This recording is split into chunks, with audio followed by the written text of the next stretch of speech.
Hoy dedicamos la clase a un solo texto corto, que es este artículo que mencioné ya varias veces, que la traducción es rostros, ¿no?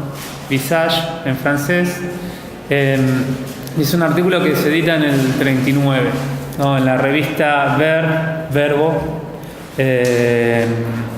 y es contemporáneo a la edición del Bosquejo de una teoría de las emociones, que fue el libro que habíamos visto en la clase pasada, y una idea fundamental de la fenomenología, la intencionalidad,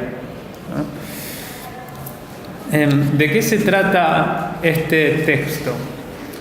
Bueno, si pudieron leerlo, vieron que principalmente es una descripción fenomenológica de el aparecer de unos objetos particulares que son los rostros, pero que en una función de sinécdoque representan al otro en su totalidad, ¿no? Así que es una descripción fenomenológica de cómo aparece un otro a una conciencia, ¿no?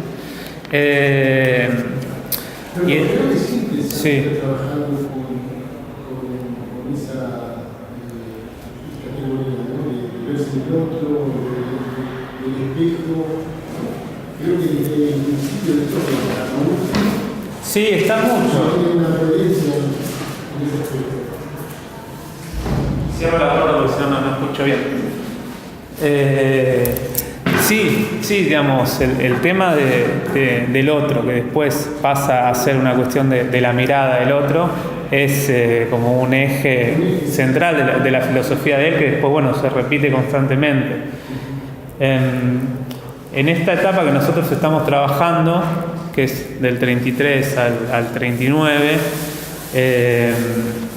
es un poco más marginal el tratamiento de la cuestión del otro, ¿no?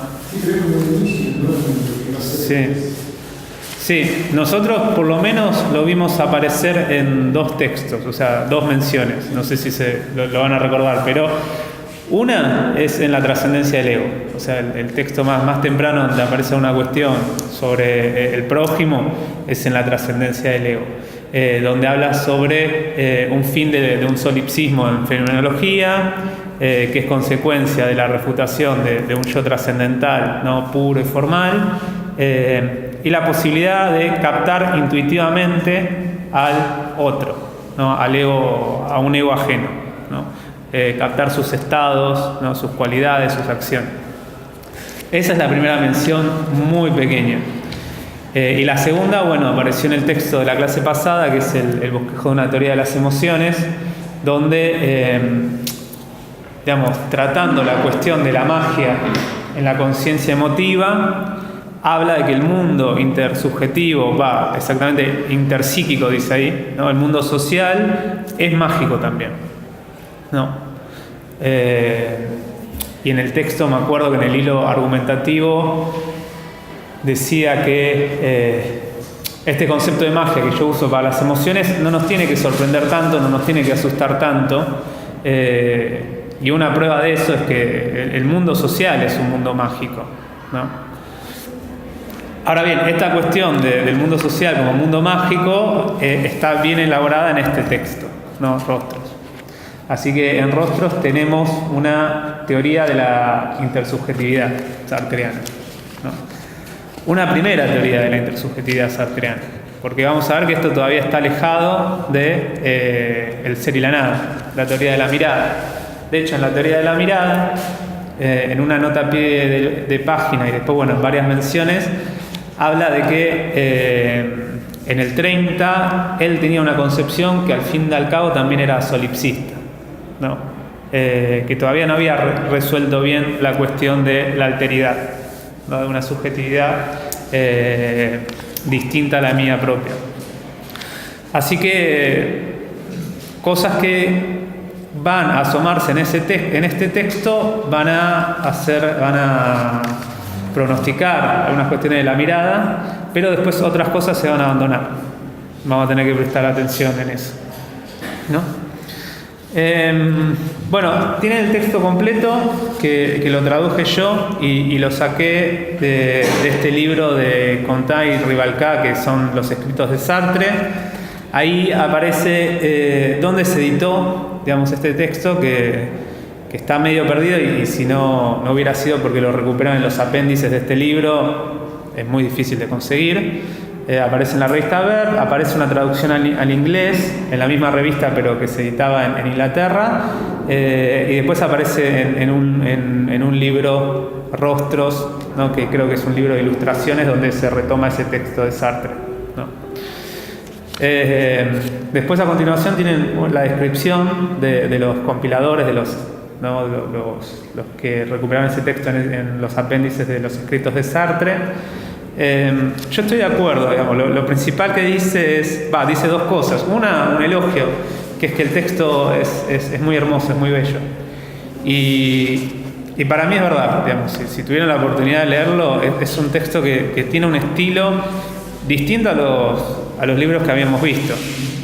En el caso de la trascendencia del ego, la imaginación, lo imaginario, el bosquejo, hay como un registro filosófico, técnico, ¿no? El típico argumento racional filosófico bien marcado, ¿no? Y en cambio acá en Rostros ya se prefigura lo que va a ser un estilo, el estilo del ser y la nada, o el estilo del Saint-Genet, ¿no? Hay como la elaboración también de una escritura sartreana muy propia, que es esta mezcla de un razonamiento técnico, pero con descripciones que parecen literarias, ¿no? Uno piensa, los ejemplos más típicos es de la nada cuando aparece el mozo, ¿no? Es como una narración de un episodio, de un momento, el mozo que aparece y juega a ser mozo. Y así como esa hay muchísimas, ¿no? Sí, ¿cómo caía eso al ámbito académico que le metía ese estilo? No sé mucho, creo que en el ámbito francés no chocaba tanto. No, porque tenías también el estilo de Bataille, ¿no? Que era esa prosa poética muy cargada, muy metafórica. Merleau-Ponty también tiene un poco este estilo. No creo que en el ámbito francés de esa época fue como un estilo chocante. Yo porque me lo imagino ahora, ¿no? Si uno hiciera su tesis de doctorado escribiendo con esos ejemplos, esas metáforas, cosas Sartre, tal cosa es mágica, ¿no? También. Sí. No sé si sería muy bien recibida. Y por eso me sorprende que Sartre lo haya podido hacer. Igual habría que distinguir en lo que es el uso de conceptos y el estilo, ¿no? de la escritura. Sí. Porque, bueno, el uso de conceptos, si pensamos en la fenomenología de Heidegger, o más adelante lo que va a ser Levinas, ¿no? Con totalidad de infinito, Ricoeur, muchos otros no tienen ese miedo a la creación de les, ¿no? La filosofía es creación de conceptos. No le tienen miedo a utilizar palabras que tienen una faz metafórica. Pero a lo que yo quería ir con la cuestión de Rostros es, no sé cómo llamarlo exactamente, ¿no? Pero el estilo es una palabra un poco vaga, ¿no? Pero la cuestión de, en ciertos momentos de un texto argumentativo, racional, donde uno puede rastrear, ¿no? los principios, las premisas, los teoremas, demás, aparecen pequeños pedazos de narración. La narración de una escena, ¿no? El mozo, ¿no? Acá vamos a ver, ya desde un comienzo, en un salón lleno de gente aparece una persona, ¿no? Y eso me parece que uno podría identificar como un estilo muy propio de Sartre, una forma de escribir filosofía, digamos, ¿no? Lo que es la narración, que recién empieza en un texto como este y que después en el Ser y la Nada, en el Saint-Genet, ¿no? Se expande, digamos, ya lo toma como suyo. ¿no? Saliendo de lo que eran los textos del periodo nuestro, donde había que polemizar con la psicología, por ejemplo. Entonces el vocabulario, la exposición requería mantenerse al mismo nivel, bueno, no al mismo nivel, pero al mismo formato, al mismo registro que las teorías científicas. O la teoría, o lo que es, ¿cómo se dice? La letra husserliana, que la letra husserliana también, en grandes rasgos, es muy técnica, ¿no? Muy seca, mucho más próximo a Kant, aunque por momentos se le suelta la pluma y es maravilloso cuando hace eso, pero generalmente tiene ese tipo de escritura, ¿no? Bueno, y entonces, como es tan corto, yo creo que vale la pena leerlo completo y detenernos en ciertas partes o por párrafo nos podemos detener. Estaría bien las dos cosas, ¿no? Pero así podemos analizarlo juntos, ¿no? Si lo tienen a mano, comienzo desde el inicio. Dice ahí: en una sociedad de estatuas nos aburriríamos de sobremanera, pero viviríamos según la justicia y la razón. Las estatuas son cuerpos sin rostros, cuerpos ciegos y sordos, sin miedo y sin ira, únicamente preocupados por obedecer las leyes de lo justo, es decir, del equilibrio y del movimiento. Tienen el reino de las columnas dóricas, la cabeza es el capitel. En las sociedades de los hombres, los rostros reinan. El cuerpo es siervo, se lo envuelve, se lo disfraza, su función es llevar como una mula una reliquia seria. Un cuerpo así, enalbardado, que entra con su precioso fardo en un salón cerrado donde están reunidos hombres, es toda una procesión. Avanza transportando sobre sus espaldas, en el borde de su cuello, el objeto tabú. Gira y vuelve a girar, lo hace ver. Los hombres le echan una mirada furtiva y bajan los ojos. Una mujer lo sucede, su rostro es un altar erótico. Se lo ha sobrecargado con víctimas muertas, frutas, flores, aves masacradas. Sobre sus mejillas, sobre sus labios se han trazado signos rojos. Sociedad de rostros, sociedad de brujos.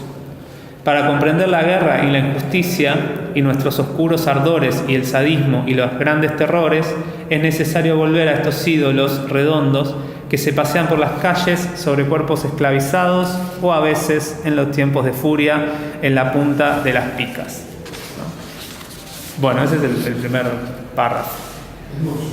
Es divino, sí.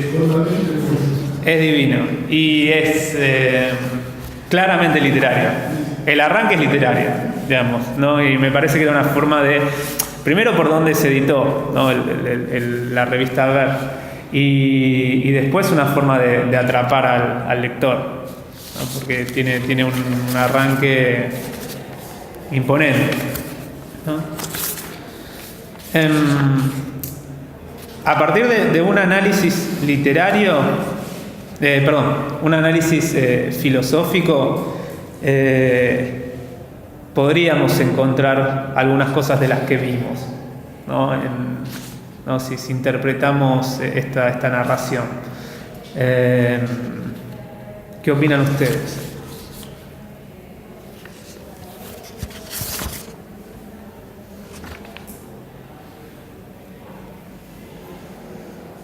¿Qué parece esto de sociedad de brujos? Lo habíamos mencionado, de los brujos, cuando hablábamos de la magia. Sí. Sociedad de rostros, sociedad de brujos. Yo creo que tienen que tener que ver con esto de la función mágica, cuando observamos un rostro, que vemos algo distinto cuando observamos una cosa, ¿no? Sí, tal cual, ¿no? De hecho, bueno, acá está recuperando una frase que es de Alain, que es que el hombre es brujo para el hombre, ¿no? Nosotros lo habíamos visto, ¿no? El hombre es hechicero para el hombre. Pero sí, retomando la cuestión de del bosquejo de una teoría de las emociones, el mundo, la sociedad de los hombres es una sociedad de hechiceros, no de brujos. La magia es lo que reina, ¿no? En ese sentido, como había dicho, el bosquejo no es un universo donde rija en primer lugar las leyes deterministas o leyes pragmáticas, las leyes de los objetos. De hecho, bueno, tenemos la distinción entre una estatua, ¿no? y un cuerpo humano, y en especial el rostro. En el caso de las estatuas tenemos el mundo de lo inerte, ¿no? Él habla de que respetan las leyes de la razón y la justicia. En verdad, tendríamos que pensar que respetan las leyes de la física, digamos, ¿no? Las leyes mecanicistas de la física. Que dice que en el mundo así nos aburriríamos. Sí. Un mundo perfecto, que respeta todas las leyes. Sí. Sí, no, un mundo inerte no sé. No pasaría nada interesante, ¿no? Tal cual. Así que es acá una distinción entre lo que son los objetos inertes, ¿no? Que bueno, que tienen un ser particular que nosotros habíamos visto, el ser de lo relativo, de lo inerte, de lo pasivo, del en sí, y en el caso de los cuerpos, ¿no? Que participan de otro ser, ¿no? Que es el ser de la espontaneidad de la conciencia. Ahora vamos a ver cómo, ¿no? Porque en sí no son conciencia, ¿no? La conciencia es conciencia de sí, ¿no? De sí mismo, siendo conciencia de otra cosa, pero siempre es en primera persona, nunca va a aparecer como una opacidad, y un cuerpo aparece como una opacidad, es algo con lo que nos topamos, es algo con lo que nos enfrentamos, no es transparente. Así que ahí vamos a ver que se une la cuestión de la brujería y la magia, ¿no? Siempre que hay una mixtura, ¿no? entre espontaneidad e inercia, aparece el concepto de magia, digamos, ¿no?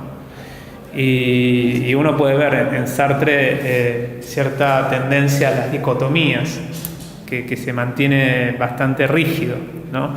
Y un rechazo a la mixtura. Está el ser del para sí, está el ser del sí. No hay un intermedio, ¿no? Y de hecho la aparición del para sí en el ser y la nada es algo que se da de golpe, es algo que no se puede explicar, pero son dos tipos de seres distintos, ¿no? Dos modos de ser distintos.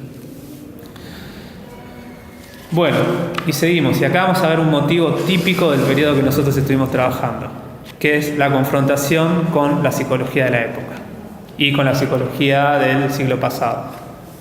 Fíjense, he aquí lo que niegan los psicólogos. Solamente están cómodos en medio de lo inerte. Han hecho del hombre una mecánica y del rostro un tragabolas articulado. Lo de tragabolas es como un flipper de ese momento, yo me imagino. Era un juego donde había que tirar una bola y había distintos agujeritos y caía en uno y ganaba distintos puntos.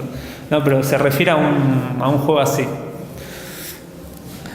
Asimismo, prueban lo que afirman, puesto que han inventado la sonrisa eléctrica. Basta con elegir un desempleado de buena voluntad, o mejor aún, un loco hospitalizado gratuitamente en un asilo, se excita con delicadeza su nervio facial mediante una corriente de bajo voltaje, la comisura de los labios se levanta un poco, el paciente sonríe. Todo esto es indiscutible, existen informes de la experiencia, cálculos y fotografías. Está probado entonces que los juegos de la fisonomía son una suma de pequeños estremecimientos mecánicos. Queda explicar por qué la figura humana nos emociona, pero ello va de suyo.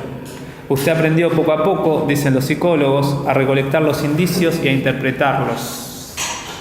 Usted conoce el rostro del prójimo por comparación con el suyo. Usted ha observado a menudo que en la ira, por ejemplo, contrae los músculos superciliares y que la sangre subía a sus mejillas. Cuando encuentra en el prójimo esos superciliares fruncidos y esas mejillas encendidas, usted concluye que él está irritado. Eso es todo. Bien. Y acá en este párrafo, Sartre, sin mencionar, ¿no? Se está refiriendo a unos estudios en psicología y los comienzos de neurología que realiza Duchenne. ¿Cómo es el apellido completo? Duchenne de Boulogne, ahora lo escribo, ¿no? Y que son esta fotografía, cuando dice todo esto está aprobado, hay registros, ahora se los paso pero eran experimentos en psicología que utilizaban la electricidad, donde se motivaba alguna parte de la fisonomía y se registraba que se podían formar distintas expresiones, ¿no? Como una sonrisa, tristeza, terror, sin un acto voluntario y consciente del sujeto de prueba, ¿no? Era un acto involuntario, ¿no? Si pongo electricidad acá, sonríe, si pongo electricidad acá, está triste.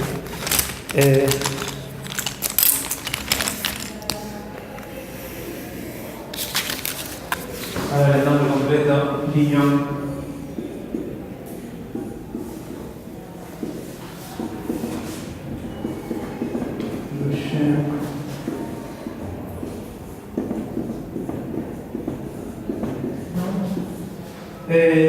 Bueno, este es un psicólogo de 1806, 1875.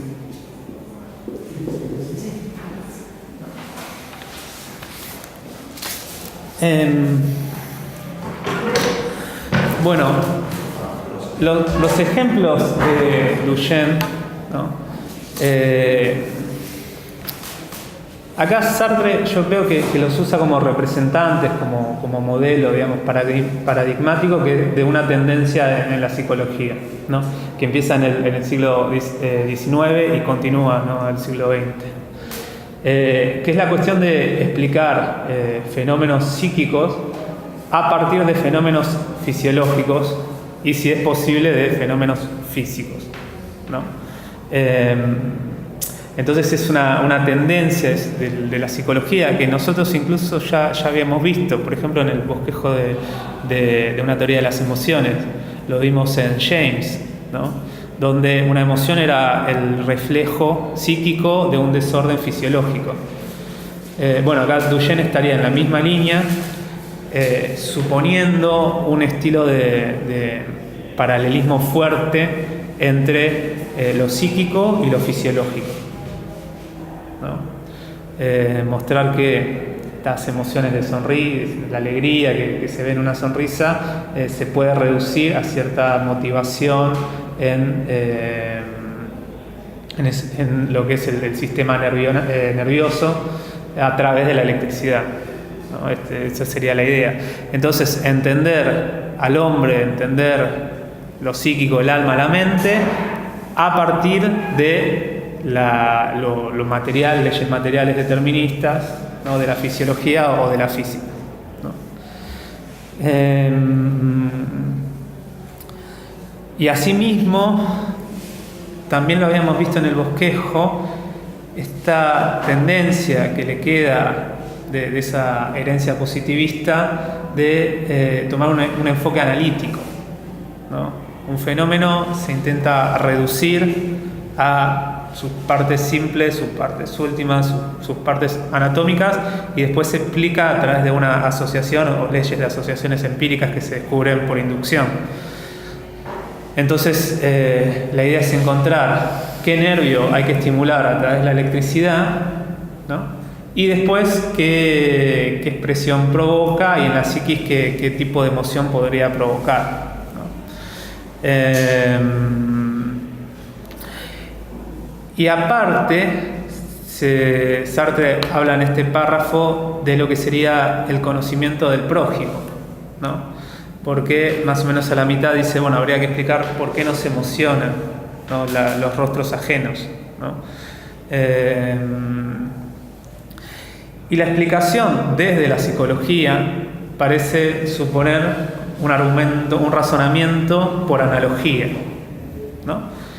Uno experimenta que cuando se le frunce el ceño, ¿no? Es porque está enojado, ¿no? Siente que cuando tiene esta experiencia interna de enojo, tiene cierto comportamiento corporal, ¿no? Por ejemplo, se le sube la sangre a las mejillas, siente calor, se le frunce el ceño, no sé. Y después, cuando tiene la percepción del comportamiento de un cuerpo ajeno, ve esos mismos signos y entonces transfiere, ¿no? Hola.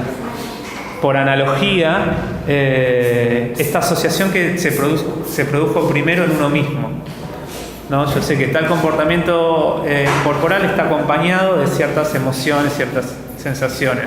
Cuando veo al otro, veo ese comportamiento, esa conducta y infiero que está enojado o que está feliz, ¿no? Que está triste, que está sufriendo, ¿no? Y todo este proceso se da a través de un aprendizaje, ¿no? Nosotros tenemos distintas experiencias. Acuérdense, en el bosquejo de las emociones, el positivismo, la psicología toma como su Dios al hecho, y el hecho es lo imprevisto, es lo que se tiene que recolectar sin tener un criterio de marcación previo. Entonces, bueno, parece que el individuo en la vida cotidiana hace esto, puede ser de manera consciente, de manera inconsciente, de manera pasiva o de manera activa, pero hasta esta toma de conciencia de asociaciones de fenómenos corporales y fenómenos psíquicos en uno mismo, y después estas asociaciones las puede inferir por observación en otro sujeto, ¿no? Y decir, bueno, esta persona está llorando, está triste, porque cuando yo lloro, yo estoy triste, ¿no? Implica siempre este tipo de inferencia, este tipo de razonamiento, ¿no? Sí, a mí me llamó la atención esta frase: usted conoce el rostro del prójimo por comparación con el suyo. Sí. Porque la teoría de la mirada de Serena, ¿no sería medio como al revés? Sí. En algún sentido, porque me conozco a mí, pero porque primero conozco al otro. Bueno, ahora va a ir justamente a ese tema. Digamos, lo que sigue tiene esa objeción. Que claro, es que... es como que parto como que yo a mí ya me conozco y a partir de ahí... Sí. Sí, hay una crítica de lo que sería el orden de constitución, si lo pensamos a nivel fenomenológico, ¿no? O lo primero que aparece, lo primero que se revela. Según Sartre, y esto es algo que retiene en La mirada, en el 43, yo primero conozco el rostro ajeno y después conozco el mío. Lo primero que se me da, si pensamos en términos de este periodo, la conciencia como trascendencia, como estallido hacia afuera, incluso en la cuestión de conocer cuerpos vivos, ¿no? de otras personas, lo primero que se le aparece es el cuerpo del otro, ¿no? el rostro del otro, ¿no? Y parece que después tiene un conocimiento de su rostro y su cuerpo. Pero, bueno, ahora lo vemos, vamos a leerlo directamente, ¿no? Pero bueno, el párrafo anterior, creo que lo más importante es lo que dijimos. Cualquier cosa, si quieren comentar o preguntar algo, ¿no? Nos tomamos el tiempo, nos detenemos un poco más. Bueno, sigo entonces. La dicha es que yo no veo mi rostro, o al menos no de inmediato. Lo llevo delante de mí como una confidencia que ignoro, y al contrario son los otros rostros los que me indican el mío. Y luego la figura humana es indivisible. Observa aquel hombre furioso que se calma. Sus labios se ablandan, una sonrisa se hincha como una gota de agua en la parte inferior de esa cara sombría. ¿Hablará usted de perturbaciones locales? ¿Considerará sumarlas? Solo los labios se movieron, pero todo el rostro sonrió. Y luego incluso la ira y la alegría no son acontecimientos invisibles del alma que se presumirían solamente a partir de los signos. Habitan el rostro como este verde rojizo habita en el centro del follaje. Para percibir, tomar conciencia del verde de un follaje o la tristeza de una boca amarga, no se necesita el aprendizaje. Es cierto que un rostro es también una cosa. Puedo tomarlo entre mis dedos, soportar el gran peso cálido de un rostro que amo, puedo arrugar mejillas como si fuera una tela, desgarrar labios como si fueran pétalos, romper un cráneo como se rompe un jarrón. Pero no son solamente ni primariamente una cosa. Se llaman mágicos a estos objetos inertes, huesos, cráneo, estatuilla, pata de conejo, estancados completamente en su rutina silenciosa y que no obstante tienen las virtudes de un espíritu. Así son los rostros, fetiches naturales. voy a intentar describirlos como seres absolutamente nuevos, fingiendo que no sé nada de ellos, ni siquiera que pertenecen a las almas. Ruego que no se tome por metáforas las consideraciones que siguen, yo digo lo que veo simplemente, ¿no? Bueno, este párrafo también, muy cargado. En primer lugar, algunas críticas respecto al enfoque psicológico, ¿no? El representante era Duchamp, la que había dicho Juan, ¿no? Yo primero conozco el rostro ajeno, ¿no? El mío lo porto, pero me es invisible, como los ojos son invisibles a la vista, ¿no? Parece que lo primero en el orden es una aprehensión de un rostro distinto al mío, que después no puedo identificar con el mío, ¿no? Después. Que aparece como la máscara japonesa, ¿no? La propiedad de estar triste, de estar feliz, que se aprende una función propia de la máscara, ¿no? Sí. Pero me quieren aquí la máscara otra vez. Sí, es verdad. De hecho, es esta cuestión de encontrarse con algo que es un fetiche, porque acá habla de los fetiches, ¿no? De objetos más mágicos. Yo me imagino que son estilo de amuletos o todo un tótem, ¿no? Todos esos objetos místicos, religiosos que tienen algún tipo de poder invisible. La máscara japonesa podemos pensar que sí también. Entonces estos objetos tienen como una vida silenciosa, o sea, los aspectos inertes, ¿no? En el caso de las personas podemos pensar en el cuerpo y cómo los cuerpos se tienen que subsumir, digamos, a las leyes de la fisiología, a los que nos explica la medicina, la fisiología, la anatomía, ¿no? Tienen que respetar eso, ¿no? Pero en cambio tienen un poder, digamos, muestran algún tipo de espontaneidad, algún tipo de vida, en el sentido de que, bueno, los cuerpos están animados, tienen un alma, ¿no? Y otra cosa interesante que podemos resaltar acá es cuando dice la figura humana es indivisible, ¿no? Entonces, en la percepción de otro, de un otro, hay que pensar que es un tipo de intuición holística, ¿no? El otro se me da como un todo primero. Podemos pensar en términos gestálticos, ¿no? En el campo de visión me aparece un cuerpo que ya identifico en su totalidad antes de poder quizá distinguir, ¿no? y analizar distintas partes, incluso distintas partes de la fisionomía del rostro. Es un ser humano, ¿no? Y esto va en contra de esta teoría anterior de la analogía y del aprendizaje, ¿no? Esta cuestión de, bueno, yo tengo que de alguna manera deducir que el otro cuerpo es un otro, ¿no? Y un tipo de teorías así uno lo puede encontrar en Descartes, por ejemplo, ¿no? La idea de que yo veo otro cuerpo y por lo que es la originalidad de sus movimientos, la inteligencia de sus movimientos, puedo distinguir que no es una máquina, sino que es un ser humano, ¿no? Y una teoría similar es justamente la que ofrece Husserl.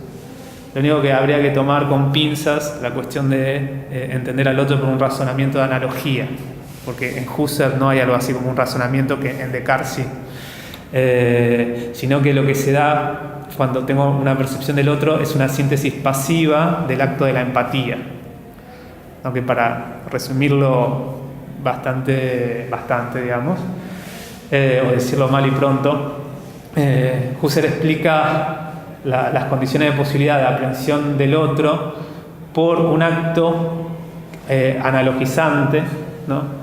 Que transfiere el sentido de mi cuerpo como un cuerpo propio, un cuerpo gobernado como un ego, a otro cuerpo que identifico como un cuerpo vivo y un cuerpo gobernado por un ego, ¿no? Porque hay cuestiones de su conducta que son análogas a las mías, ¿no? Y puedo pensar que ahí hay un cuerpo, ¿no? Y hay una parificación entre mi cuerpo y el otro. Y esta teoría de la empatía cumple un rol muy importante en la fantasía, ¿no? Porque en este acto empático hay, digamos, un pensar que si yo estuviese en el lugar del otro haría lo mismo, ¿no? Si el otro esquiva un pozo, yo puedo imaginar, digamos, que si yo hubiera estado ahí también esquivaba el pozo, ¿no? Si me topo con una escalera, voy a levantar los pies para poder subirla. Bueno, en esta primera teoría de la intersubjetividad de Sartre, tenemos esta cuestión de que el acceso al otro es intuitivo, ¿no? Yo intuyo un cuerpo y de inmediato, según lo que leímos, según esto, reconozco que es un ser humano, ¿no? que es un otro, otra persona. No hace falta el aprendizaje. Cuestión que es muy polémica, ¿no? Si uno se pone estricto, ¿no? Este reconocimiento inmediato de que estamos frente a otra persona, ¿no? Que bueno, que esa aprensión es holística. Igual habría que distinguir, ¿no? Yo digo que el modo de captación del otro es intuitivo, pero habría que distinguir, digamos, la captación del otro como un objeto mágico y la captación de la conciencia del otro. La segunda es imposible, ¿no? Y acá continúa, digamos, un estilo de prohibición fenomenológica, no prohibición, pero un descubrimiento de la fenomenología y un límite de la fenomenología, ¿no? Que es que yo no puedo acceder a la inmanencia ajena, ¿no? Sí. Yo no puedo acceder en el terreno privado, amigo. Es una lástima, sí, es una lástima. Cuántas películas y series y cómics nos prometen eso, digamos, con los psíquicos. Conoces a John Malkovich. Sí, que están desde adentro, sí. O las personas que pueden leer la mente. No, me imagino al profesor de Charles Xavier ahí en los X-Men leyendo.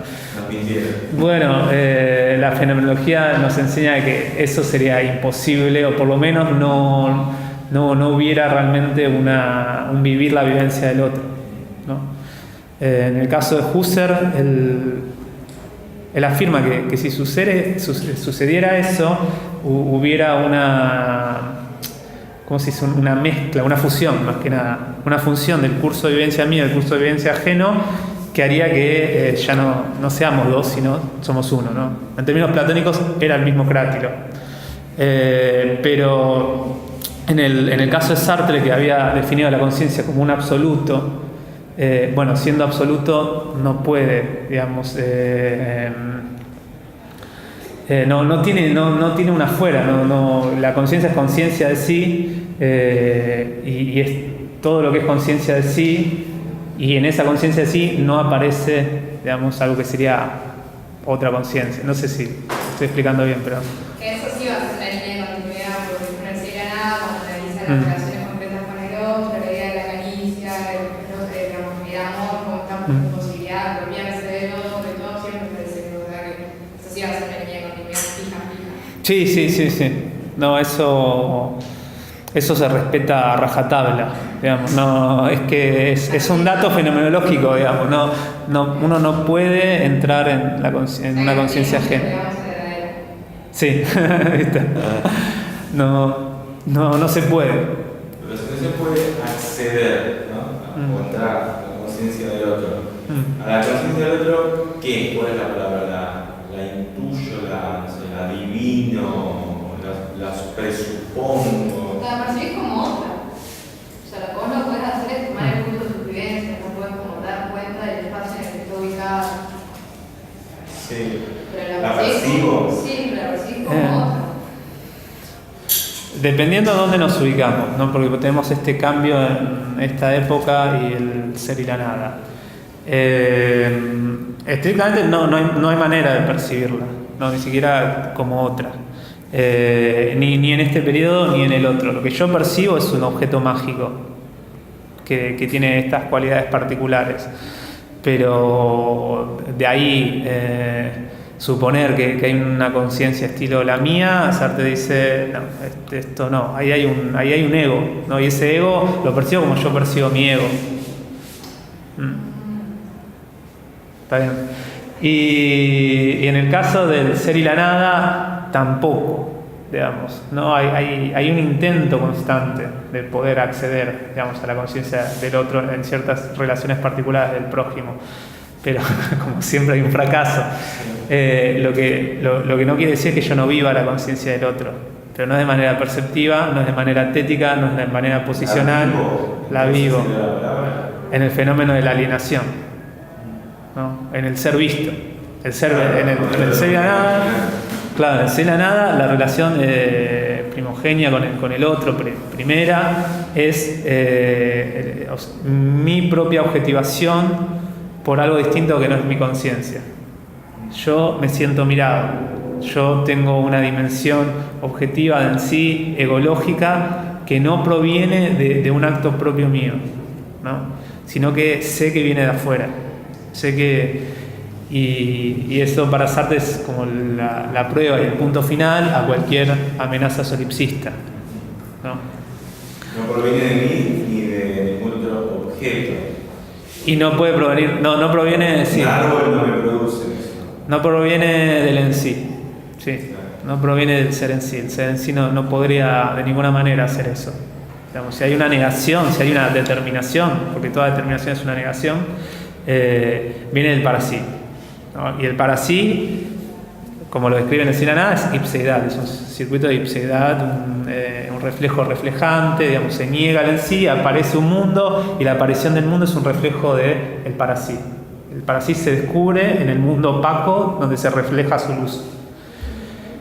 El tema es que aparece una opacidad nueva que no viene del en sí y que como que se entierra en el corazón del para sí, que es un yo mirado por otro, ¿no? Y después probabilidades que se cristalizan y se vuelven probabilidades, ¿no? Y bueno, Sartre dice ahí hay una alienación ahí, yo soy otro. Y eso, según Sartre, digamos, nada más puede suceder si existe otra conciencia, si existe otro para sí, ¿no? Entonces, en la ontología del sí y la nada hay una multiplicidad, digamos, de para sí.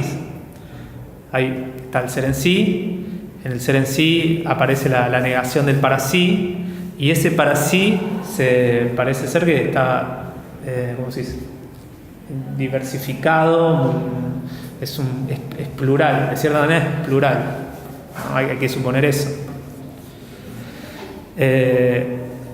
Pero lo que es la captación, ¿no?, representativa del otro, tener una representación del otro, no me permite acceder a su modo de ser para sí o su conciencia.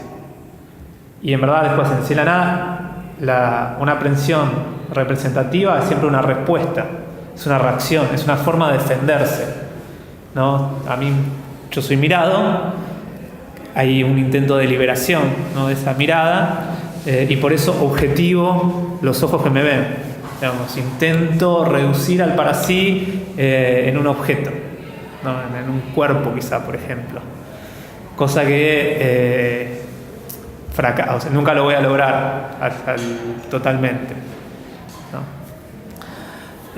Bueno, acá Sartre todavía considera que la vía objetiva, representativa al prójimo es la única posible y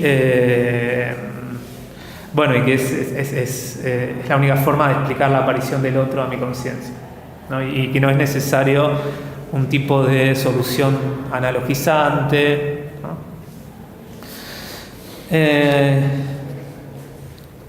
Creo que es importante resaltar esta parte donde dice el rostro ajeno es una cosa, es también una cosa, pero no solamente ni primariamente una cosa, ¿no?, sino que tiene estas cualidades mágicas.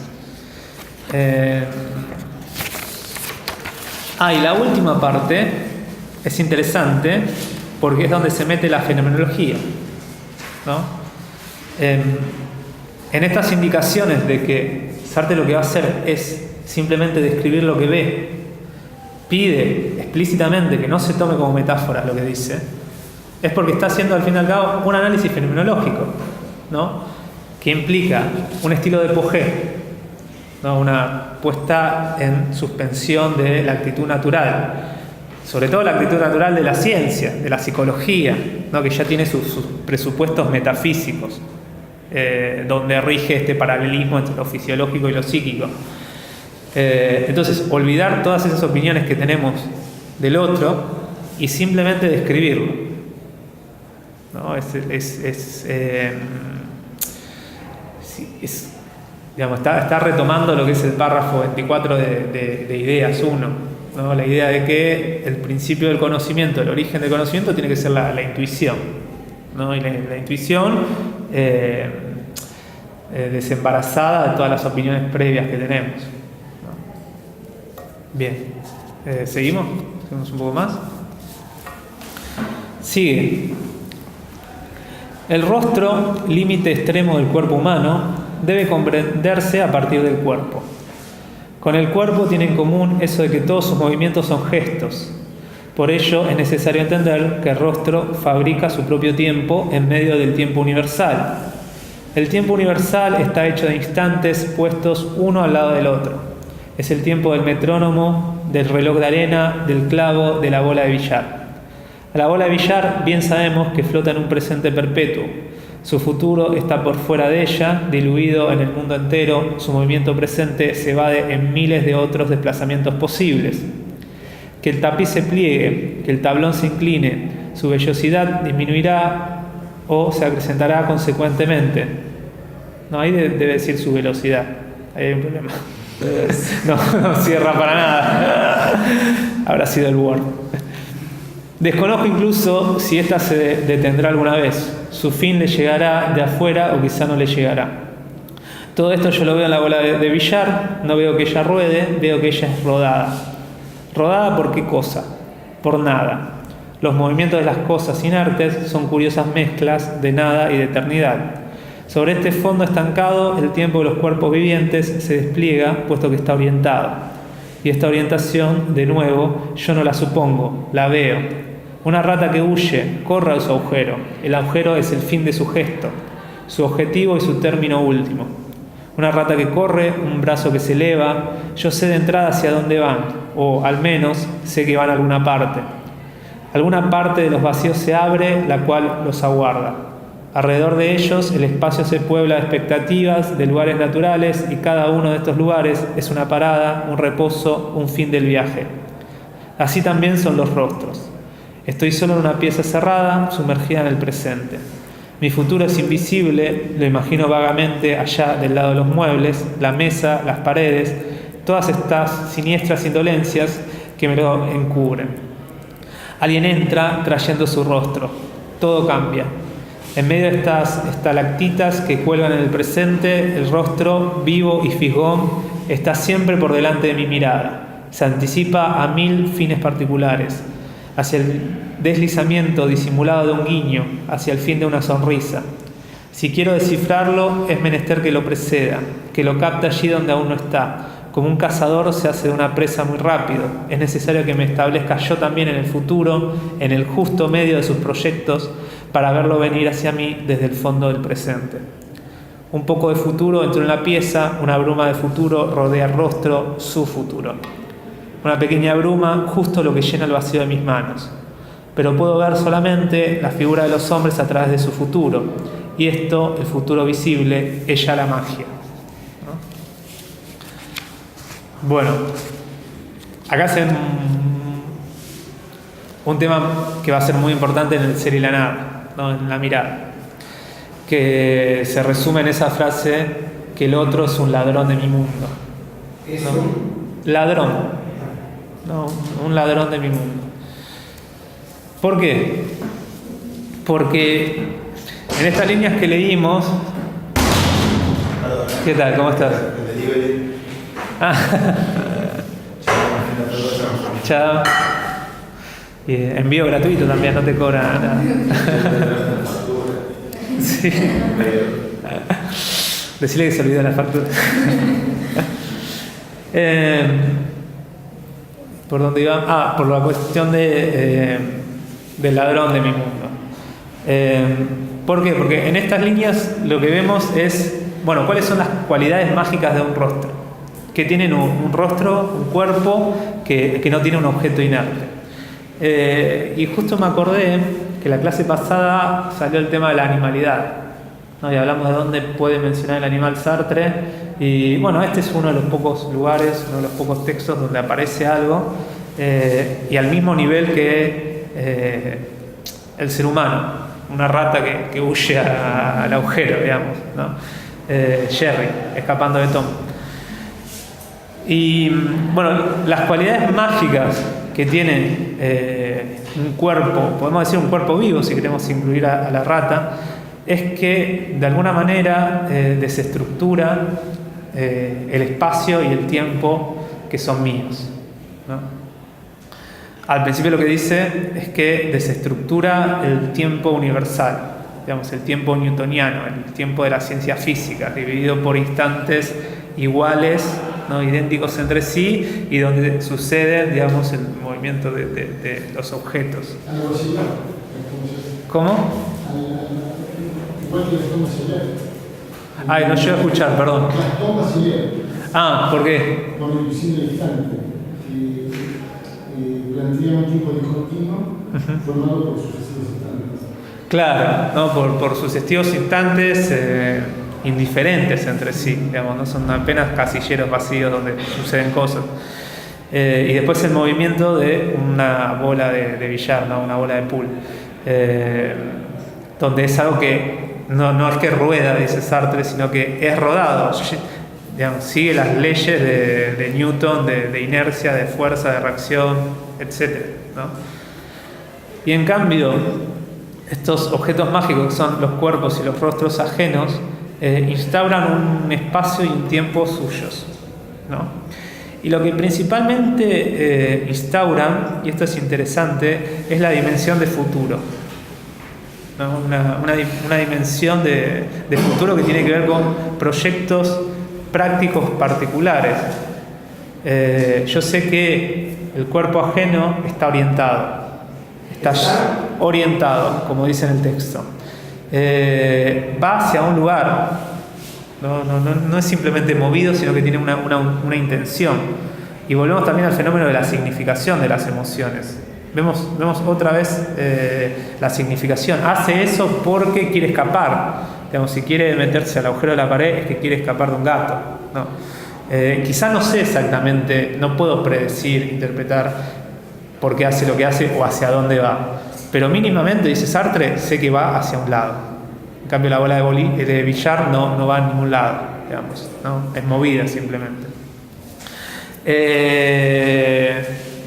Y este futuro, si lo quiero captar, ¿no? Me tengo que anticipar, lo tengo que predecir.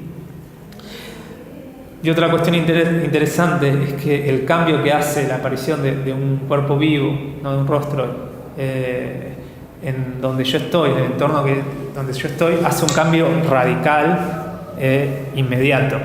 No es por partes, volvemos a la cuestión de que al otro se lo capta de manera inmediata, sino que entra y desconfigura todo ese espacio, bueno, el espacio ideológico que vimos en el bosquejo de una teoría de las emociones, y lo transforma en espacio mágico. Vamos a ver, ¿no? Acá hay una transformación del mundo, el mundo racional, el mundo práctico, el mundo mágico, que no está dada por las emociones de la conciencia, no está dado por un objeto brujo, fetiche, porque puede hacer esto, ¿no? Tiene este poder increíble que una estatua no tiene, ¿no? Una bola de billar no tiene.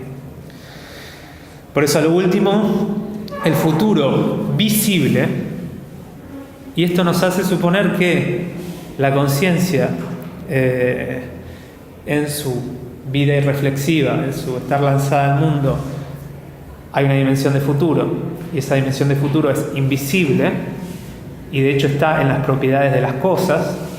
Por ejemplo, un tranvía, yo veo un tranvía y veo un tranvía como una exigencia, el tranvía que tiene que ser alcanzado por mí, no de manera reflexiva, yo tengo que alcanzar el tranvía, sino que el tranvía tiene esa cualidad, como estuvimos viendo en todos los textos, y esa cualidad parece invisibilizada, como no la reconozco, no de manera explícita, sino que simplemente está en el mundo y así es como yo vivo, ¿no?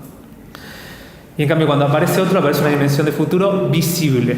Yo sé que es un tranvía que tiene que alcanzar esa persona, y por eso está corriendo detrás del tranvía, ¿no? ¿Se entiende? ¿Sí? Bien, si quieren podemos seguir un poco más. Me parece que acá ya dijimos bastante. Sigo entonces. Pero el rostro no es simplemente la parte superior del cuerpo. Un cuerpo es una forma cerrada. Absorbe el universo como un papel secante absorbe la tinta. El calor, la humedad, la luz se filtran por los intersticios de esta materia rosa y porosa. El mundo entero atraviesa el cuerpo y lo impregna. Observad ahora este rostro con los ojos cerrados, aún corporal y sin embargo ya diferente a un vientre o a un muslo. Hay algo más, la voracidad. Está agujereado por orificios golosos que atrapan todo lo que pasa por su puerta. Los ruidos vienen a susurrar en las orejas y las orejas los engullen. Los olores llenan las narices como tapones de algodón. Un rostro sin los ojos es por sí solo una bestia para él mismo, una de esas bestias incrustadas en el casco de los barcos y que remueve el agua de sus patas para traer hacia él los desechos flotantes. Pero he aquí que los ojos se abren y la mirada aparece. Las cosas dan un salto hacia atrás. Al abrigo detrás de la mirada, orejas, narices. Todas las bocas inmundas de la cabeza solapadamente continúan masticando los olores y los sonidos, pero nadie les tiene cuidado. La mirada es la nobleza de los rostros porque mantiene el mundo a distancia y percibe las cosas donde ellas están, ¿no? Bien. Y entonces acá ya vamos a una descripción de los sentidos del otro, ¿no? Vimos que tiene esta cualidad mágica de modificar el espacio y el tiempo de mi entorno y que eso lo hace por vía de sus órganos sensoriales, ¿no? La nariz, la oreja, la vista, la boca, ¿no? Todos esos orificios tienen esta cualidad de devorarse el mundo, ¿no? Por eso habla de voracidad, ¿no? Huele los olores, escucha los sonidos, ve las cosas. Y entre todos estos sentidos, y de hecho, bueno, este texto tiene un enfoque bien material, bien sensorial del prójimo, cosa que en el C de la nada se pierde, porque si se acuerdan, en la descripción de la mirada, Sartre insiste que la mirada no se identifica con los ojos del otro, ¿no? Que la mirada es una cuestión, podemos decir, un poco más abstracta, digamos, una cuestión ontológica, es la capacidad de alienación, ¿no? del para sí, es la posibilidad de ser objetivado, y eso solamente a través de la mirada ajena. Acá sí hay una identificación del otro con su cuerpo y acá particularmente con los órganos sensoriales. Habría que ver si para hacer de un cuerpo sin órganos sensoriales podríamos ubicarlo como un cuerpo de otro, ¿no? Y estos órganos tienen una jerarquía incluso, ¿no? La primacía se lo lleva la mirada, ¿no? ¿Por qué? Porque la mirada es la nobleza de los rostros. Por esta cuestión de captar a distancia, de poner el mundo a distancia, lo cual la acerca a la descripción de la trascendencia de la conciencia en, por ejemplo, el artículo de la intencionalidad, ¿no? La conciencia trasciende, ¿no? Y ese trascender también es un sobrepasar, ¿no? Y dejar a distancia, ¿no? También se puede explicar esto de la nobleza de la mirada. No hay indicaciones para suponer, ¿no? Pero sigue una línea hegeliana, ¿no? Porque en la estética Hegel también habla de que la mirada entre los sentidos tiene un privilegio, ¿no? Porque su contacto con el objeto no lo consume, sino que mantiene una distancia, ¿no? El olor, la nariz lo absorbe y se lo queda, ¿no? En el comer, en el gusto también. En cambio, la mirada puede estar lejos, y de hecho ahora vamos a ver, tiene como un campo, ¿no? de aprehensión más grande que los otros sentidos, ¿no? ¿Ibas a decir algo? Sí, una duda. Dale. Por la idea de devorar. Porque en la intencionalidad La sí. idea digestiva digamos, del mundo, la conciencia es ser estallar en el mundo. Sí, Entonces, como que no me cierra esto de que. de la voracidad. Claro, idea de volamiento. Bien. Metafóricamente puede ser. Justo el término más aquí. Sí. Pasa que ahí las filosofías, ¿cómo se las llamaba? Digestivas, eran filosofías de asimilación. Y la digestión no era respecto a un organismo, no órganos digestivos, sino respecto al alma y a las posibilidades de asimilación del objeto, ¿no? Y unirlo o sea, a un yo, a un alma, ¿no? A través de la representación. La representación como una manera de traer el mundo y atraparlo en las telas, ¿no? Del espíritu, ¿no? Acá en cambio habla de una voracidad fisiológica, sensorial. La nariz absorbe los olores, ¿no? La vista ve los objetos y los quiere como traer para sí. Entonces creo que son dos tipos de voracidad distintas. Sí, una voracidad anímica, ¿no? Que supone una psiquis, o supone un ego, o supone un espíritu que cae en un idealismo, digamos. Todas las cosas no son más que representaciones o ideas, ¿no? Y acá como es una descripción, y acá es una voracidad corporal. Y aparte está hablando de un cuerpo ajeno, ¿no? Pero sí está bueno distinguir esos dos tipos de digestión.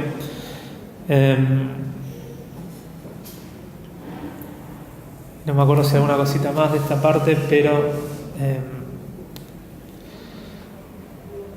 creo que una cosa para mencionar es que en este texto, igual que en el bosquejo, tenemos ya una importancia al cuerpo que antes estaba desaparecida. Por ejemplo, por eso pienso que hay una dificultad en comparar la intencionalidad con rostros. Porque la intencionalidad, otra vez, era una conciencia desencarnada. Aparte era una conciencia meramente espectadora, o sea, solamente mirada. Y acá en cambio tenemos la voracidad del cuerpo, ¿no? La absorber a través de los sentidos. Así que ya hay algo nuevo, hay algo distinto acá. Bien, ¿seguimos? ¿Sí? He aquí una esfera de marfil sobre la mesa y luego allí un sillón. Entre estos dos inertes, miles de caminos son igualmente posibles, lo que corresponde a decir que no hay en absoluto camino, sino solamente una dispersión infinita de otros inertes. Si me apetece juntarlos en una ruta, a medida que la trazo, se engrana en potencia. Un camino solo existe en movimiento. Cuando considero en este momento estas dos otras esferas, los ojos de mi amigo, noto en primer lugar que hay de modo similar entre ellas y el sillón 1.000.000 de caminos posibles. Esto significa que mi amigo no mira. En relación con el sillón, sus ojos son todavía cosas. Pero sucede entonces que las dos esferas giran en sus órbitas, que los ojos se convierten en mirada. Un camino se abre de golpe en la pieza, un camino sin movimiento, el más corto, el más rígido. El sillón, por encima de un amontonamiento de masas inertes, sin abandonar su lugar, está inmediatamente presente a esos ojos. Esta presencia instantánea de los ojos mirada, mientras que permanece a 20 pasos de los ojos cosas, yo la percibo sobre el sillón como una alteración profunda de su naturaleza. De inmediato, canapés, sofás, divanes se disponen en ronda alrededor de mí. Ahora el salón está descentrado. A merced de estos ojos extranjeros, los muebles y los adornos por turno se animan por una rapidez centrífuga e inmóvil, se vacían por detrás y de costado, se aligeran de cualidades que incluso yo no les suponía, que nunca veré, de las cuales sé ahora que estaban allí, en ellos, densas y aprisionadas, que éstas las lastraban, que esperaban la mirada de otro para nacer. Comienzo a comprender que la cara de mi amigo, tibia y rosada contra el respaldo de la silla, no es la totalidad de su rostro, es solamente su núcleo. Su rostro es el deslizamiento congelado del mobiliario. Su rostro está en todas partes, existe tan lejos como su mirada puede llevarlo. Y sus ojos, a su vez, si los contemplo, bien veo que no están fijados en la cara con la seriedad de perlas de ágata. Son creados en cada instante por lo que ellos miran, tienen su sentido y cumplimiento fuera de sí mismos, detrás de mí, por encima de mi cabeza o a mis pies. De allí viene el encanto mágico de los viejos retratos. Esas caras que Nadar fotografió a mediados de 1860 hace un tiempo largo que están muertas, pero su mirada queda y el mundo del Segundo Imperio eternamente presente al fin de su mirada. Bien. Y acá lo importante es esta descentralización que tiene el otro respecto a su cuerpo, ¿no? En el parágrafo anterior había una identificación fuerte, la proximidad de los órganos sensoriales con el otro, y acá tenemos como el gesto contrario, digamos, la distancia y la descentralización. ¿Por qué? Porque el otro no es principalmente su cuerpo, no es principalmente su rostro, eso es el núcleo, ¿no?, de él, sino que es a donde llegan sus órganos sensoriales, en especial la mirada, ¿no? Porque no está reducido otra persona que veo a la posición corporal. No sé, hay alguien sentado en un sillón, no es solamente eso, sino que está en todos los objetos que ese cuerpo puede captar, ¿no? Y no me acuerdo qué era lo que quería alcanzar este cuerpo, pero si quiere agarrar un vaso con agua que está arriba de la mesa, lo ve, se levanta, hace un camino posible, configura un espacio odológico, ¿no?, como yo lo hago con mi conciencia. Ya los lugares no son indiferentes, no es un espacio meramente geométrico, donde cada lugar es igual a otro y es indiferente, sino que hay un camino, no miles de caminos, infinitos caminos, y es el que responde a esta orientación pragmática del proyecto del otro. Voy a ir a agarrar este vaso, tengo que pasar por acá, tengo que correr una silla, ¿no? Y entonces, todos los objetos que logra captar son el otro, ¿no? Hay toda una región del mundo que es región del otro, ¿no? Y entonces acá sí vemos que no hay una identificación fuerte con los ojos, porque los ojos solamente son mirada cuando están viendo, ¿no? Si alguien está con los ojos abiertos pero está perdido en meditaciones, ¿no?, y no está realmente viendo, esos ojos no son miradas, porque no está trascendiendo hacia el mundo, está en otro lado, digamos, ¿no? Son dos esferas y ahí predomina este modo de ser de la cosa. El rostro es una cosa, el cuerpo del otro es una cosa, ¿no? Son dos esferas, simplemente dos esferas. Pero si toma una dirección, ¿no?, y se subsume a un proyecto pragmático, ahí es donde se transforma en mirada, ¿no? Pero eso lo puede hacer un ciego también. En el caso del ciego no, sus ojos nunca son miradas. ¿Por qué lo decís, a ver?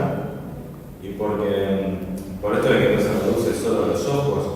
O sea, si el tipo no se está durmiendo, es un tipo que ve que está durmiendo, sí, no hay mirada ahí. Es verdad, sí. Pero el ciego también quiere agarrarse el mismo vaso de agua que querés vos. Está bien, pero no con los ojos, sino con el tacto, con la audición. O sea, trasciende al mundo, pero trasciende con los otros sentidos. No es, sí. No es, digamos, la mirada tiene un privilegio, pero no es la única. La mirada, entonces, la mirada no es más metafórico que abarque todos los sentidos. No es el mismo sentido que hay en el cielo y la nada. Eso tenemos que tener cuidado. Acá mirada está más apegado a lo sensorial y a la captación del mundo por parte de un cuerpo extraño. En cambio, en el ser a nada, la mirada es la alienación de mí mismo. Claro, si no me viene. Sí. Claro, por eso. Cada vez que yo soy alienado por otra cosa fuera de mí, eso es una mirada. De hecho, todavía no, estamos que no. No, y en literalmente a lo que es una mirada. Yo opino que no, porque no vemos lo que aparece en el ser a nada. Aparece ya la palabra mirada, y aparece como un privilegio, pero la aproximación es sensorial. Digamos, la mirada es la sensación que permite la captación del mundo y los objetos del mundo. Creo que en este texto está más próxima a Merleau-Ponty con esta cuestión de la intersubjetividad que todo lo que va a venir después. Porque la mirada está en el cuerpo. Después Merleau-Ponty no le va a perdonar más que la mirada no esté identificada con los ojos, pero acá sí. Acá la mirada es corporal. Es una mirada, no es una mirada ontológica, digamos. La mirada ontológica se soporta gracias a que existen ojos, digamos, ¿no? Gracias a que hay cuerpos, pero igual son definidas de manera distinta. No, son descritas de manera distinta. Y en el caso del ciego, aprende el mundo, pero con el tacto, con la audición, ¿no? con los otros sentidos. ¿Qué más? Importante acá. Igual a mí también me ha dado la sensación de tener un germen de alienación acá, con esta idea de que el núcleo es el cuerpo, pero se extiende en otro sentido. Sí. No sé por qué, no sé de qué asociación pero a mí también me ha dado esa idea. Si hay algo de alienación, creo que es en la parte, en el párrafo anterior, porque el otro desestructura mi espacio y mi tiempo. Estrictamente Sartre hace más referencia al espacio y el tiempo universal. Entonces, para mí eso es un punto a favor a pensar que hay una distancia entre la mirada como alienación y la mirada como trascendencia al mundo, ¿no? De otro cuerpo. Pero hay algo así, porque después habla de que yo me tengo que adelantar. Si yo quiero, no sé, como vencer esa mirada y la tengo que predecir, me tengo que adelantar y me tengo que poner en el punto justo medio donde descifro la intención del otro, ¿no? Pero fíjense que toda esa carga de un vocabulario negativo que tiene la mirada en el ser a nada, cuando habla del conflicto, la lucha, el ejemplo del francotirador y la persona que tiene que huir, el ejemplo de la persona que mira por la mirilla de la puerta y aparece alguien, ¿no? Y ¿quién será ese alguien? Digamos, es una entidad amenazante o no. En especial, bueno, todo lo que refiere de alguna manera a la guerra, digamos, muestra la mirada, digamos, el factor conflictivo de la mirada, ¿no? y la violencia de la mirada. En cambio acá no hay eso. Y si yo tengo que explicarlo, lo explico porque todavía no está la guerra. O por lo menos Sartre no siente fuertemente la amenaza de la guerra y, según como va a decir en los cuadernos de guerra, todavía no tenía una actitud auténtica respecto a la guerra. No la quería reconocer, digamos, ¿no? A la Segunda Guerra Mundial o, si no, a la Guerra Civil Española, que también fue un tema importante para bueno, la comunidad intelectual francesa. Hay un cuento del muro que se refiere a la Guerra Española, que es el muro justamente, digamos, el cuento del muro. Pero no aparece esta cuestión del otro como una amenaza, el otro como un peligro, el otro como factor de alienación de mí mismo. Es el otro que trasciende al mundo. Y lo que es curioso, sí, entre comillas curioso, es que lo trasciende como yo lo trasciendo. Lo trasciende como una conciencia trasciende el mundo. Y eso hace que ese cuerpo entonces no sea un cuerpo inerte, sino un cuerpo mágico. Tiene cualidades mágicas. Si la cartuchera se empieza a mover y me empieza a pegar y empieza como a tener una orientación y reconocer el espacio como si estuviese encantada, eso sería lo mismo que pasa con otro cuerpo, ¿no? Para mí es bastante random, ¿no? Lo de la idea de Sí. objeto mágico. A mí se me va. Me El- parece pensar el otro como un objeto mágico. El concepto de magia es Sí. complicado, digamos. Sí, porque es extraño. De hecho, bueno, lo toma, yo pienso, ¿no? De la antropología, esto lo mencionamos una vez, de Levi Brühl, que habla que los primitivos tienen una representación del mundo mágica y piensan que ciertos objetos pueden actuar a distancia, ¿no? Y lo que hace el cuerpo del otro es eso, actuar a distancia, estar en los objetos, está en el sillón, pero su cuerpo no está en el sillón. Cuando quiere ir a sentarse, entra, quiere ir a sentarse, él ya está en el sillón, pero al mismo tiempo no está, porque está el cuerpo, es un proyecto de acción. Bueno, así lo describía Levi Brühl, la ley de participación de los indígenas, el actuar a distancia. Entonces, habría que ver el origen de este vocablo, que Sartre lo generaliza para una experiencia ordinaria, común del ser humano, toparse con otra persona. Cuando nos topamos con otra persona pasa eso, vemos un cuerpo mágico. Pero también Simone de Beauvoir en La plenitud de la vida dice que Sartre se interesaba bastante por todos estos fenómenos que son como prelógicos, que no se pueden explicar bien con la lógica clásica, con una mentalidad cientificista, con un enfoque positivista, ¿no? Que los seres humanos vivimos en un mundo mágico, solamente que, bueno, los antropólogos pueden usar esa palabra cuando explican una etnia distinta y nosotros nos da como vergüenza hablar de magia, pero son objetos mágicos. Digamos, la mejor palabra que tenemos para esto es mágicos. Lo que nos dijo Levi Brühl y lo que nos dijo Alain. Alain es el otro, ¿no? Alain es que inspira este uso de magia. Quien dice la magia es el espíritu deambulando entre las cosas, o el hombre es brujo para el hombre. Esas son frases que Sartre le gusta repetir en la cita de Alain.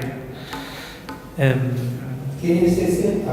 Sí, no me acuerdo, es el seudónimo, ¿no?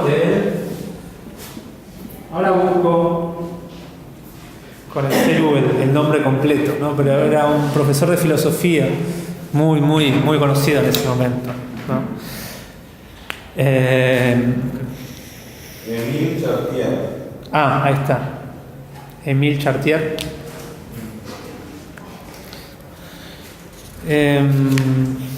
Quería decir algo más que se me fue.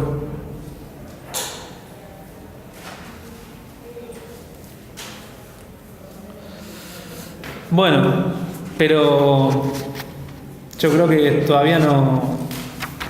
El problema del otro como adivinación acá no se si se asoma muy poco, ¿no? Bueno, y leemos el último párrafo. Puedo concluir, pues no indagaba más que lo esencial.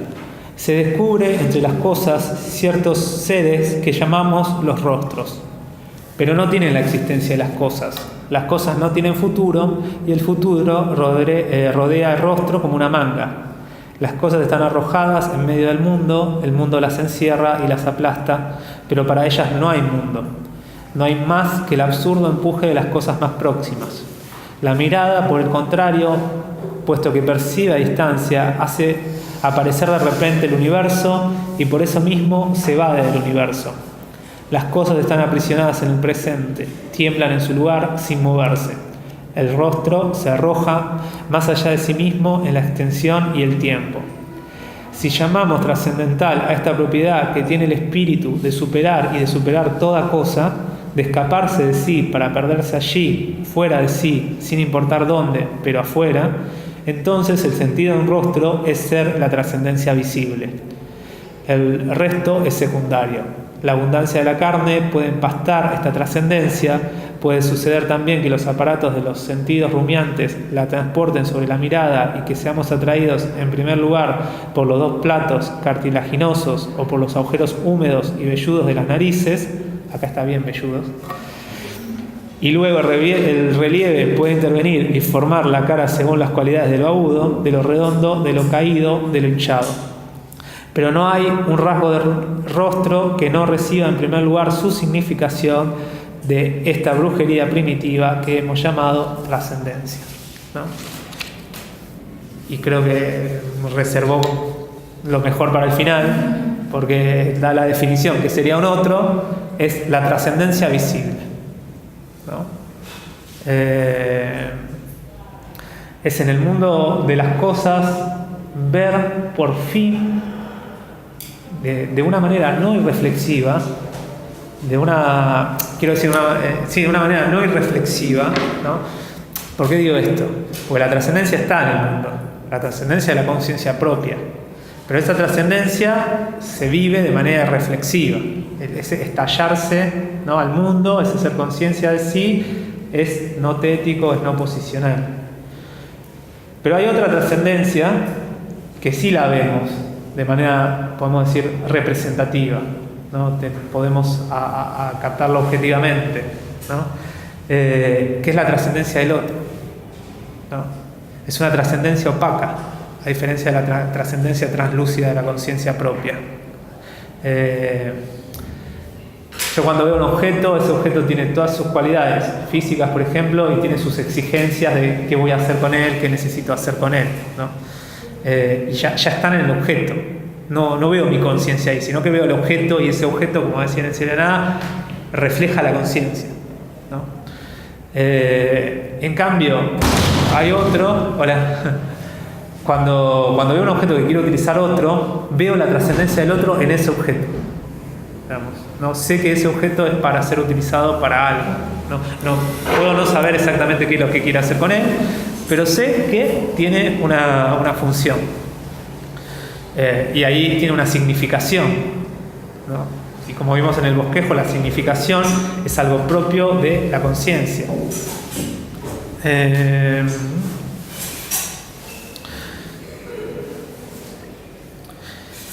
Y la última parte es cuando se pone más metafísico,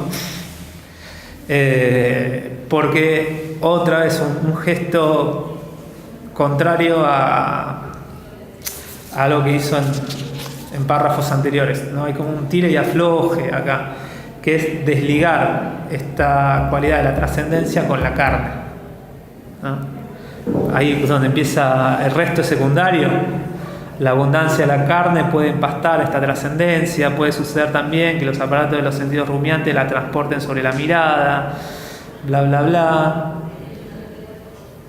¿no? Que veamos la cara y la reduzcamos a su carne, ¿no?, a su corporalidad. Pero todos los órganos de un rostro, todos los órganos sensoriales tienen su sentido, digamos, son ojos, y son ojos que ven por hacer aparecer este fenómeno de la trascendencia visible. Los ojos del ciego, por ejemplo, no hacen aparecer ese fenómeno. Esos ojos no modifican el espacio, no modifican el tiempo, no hacen nada, se mantienen en el plano de lo inerte, ¿no? En cambio, su audición y su tacto sí, ahí sí, ¿no? Ahí sí. Pero bueno, el sentido que tienen los órganos sensoriales cuando, están funcionando de manera normal es que trascienden. Y trascienden en el sentido de superar también. Superan el mundo inerte. Superan, por ejemplo, el tiempo newtoniano y ponen un tiempo pragmático. Superan el espacio euclidio, ¿no? Y ponen un espacio odológico, donde la significación viene de la acción, ¿no?, de lo que va a hacer en ese mundo, ese cuerpo. Ese cuerpo puede hacer cosas en el mundo porque lo supera. Y si se mueve no es porque es movido, sino porque él mismo, en un acto de espontaneidad, se mueve, ¿no? Acá uno podría hacer también conexiones, ver qué conexiones hay con Aristóteles y la descripción del cuerpo aristotélico, del cuerpo humano aristotélico, ¿no? Y de los animales también. Pero bueno, esto sería, vieron que les dije que era cortito el texto de Rostros. ¿Quedó algún comentario, alguna pregunta sobre esto? Bueno, y con esto terminamos esta aventura de conocer el primer periodo de la filosofía de Sartre. Muchas gracias por haber venido.